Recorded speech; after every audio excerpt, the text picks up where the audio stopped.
اقول لك عمو يزوى. هلا مايش عمو؟ من هذا يعالج؟ شي يعالج؟ ها ترى شوية سمع ثقيل. هلا عرفته.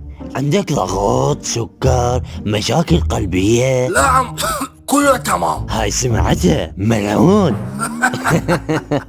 هذا تبلع منه. اعرف شكرا عمو. هلا الحساب حجي. شنو؟ ايه بقت على ذلك ما تشتغل. يبوي شكو ابرع عندك، جيبها مساع خزعل راح يروح. هلا لحظة دخلفتي مش بيه؟ لك خزع المريض. هلا يعني هو لو صح يجيني؟ ايش بيك حزيزي؟ مفاطل النار وبلاعي مع بيها جيوف وختم مسدود، والدور لا ذوق ولا سم ولا اغلى، والدوخة ودا اشوف قرودة عتيرة. هاي ادوية تقدر تاخذها الك وتطيب. لا ما يتقن، انا ابنى خبط. لا ماكو ايش حكي، هاي مو صحيح علميا. جيتك تعبنتيني لك كانت دبرة خبط. لك ادري هي باله مال كلينس مصل لك يوم تنفر بيها، ادري ايش بيه خزعول. طه الطعم والذوق مني، والنتلة ترفعني وتدقني، جامعني قرودي. الله لك حتى هو مريض شاعر. اخي تايتنك على هالدراما. اخذ الادوية هاي وخليه يرتاح، ويومين ويطيب، عريج ما يطقه. تفضل هاي 25 لو 10 نعل على وديك خزعل. تفضل. هلا خليها بعدين، خافت سمن بيها. اخ يا قهر قلبي، من ورا ذولا دوام كامل بلاش اليوم، منكم لله. ادري شنطي الايجار والمدخل، ثوابات. هلا أقول لك عيوني، عندي سهرة بعد أسبوع كلش مهمة، بس الحب بلش يطلع من وجهي بس أعرف بالسهرة.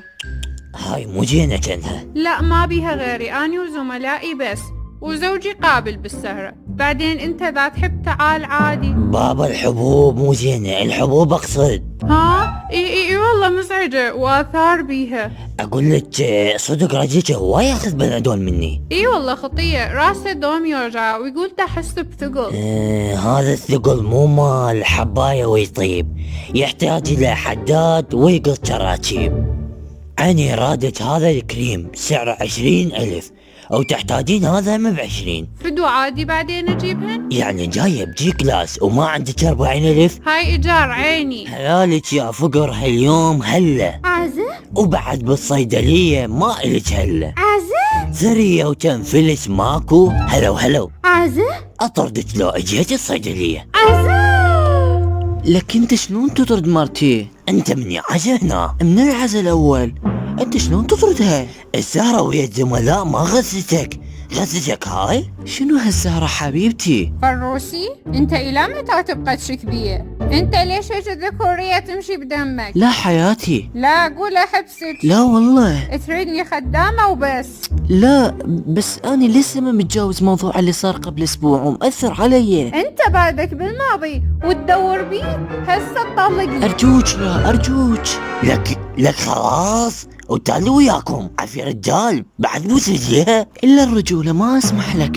الريل براسك كان اذاعة وتتوسل ما الك طاعة، تسحب اشارة من الكويت لخلي عندك بس شجاعة. دكتور الحق. شكو؟ خزعل بلع الكرتونة مالت الباكيت ورا ما خلص الشريط وغصبي. عزيز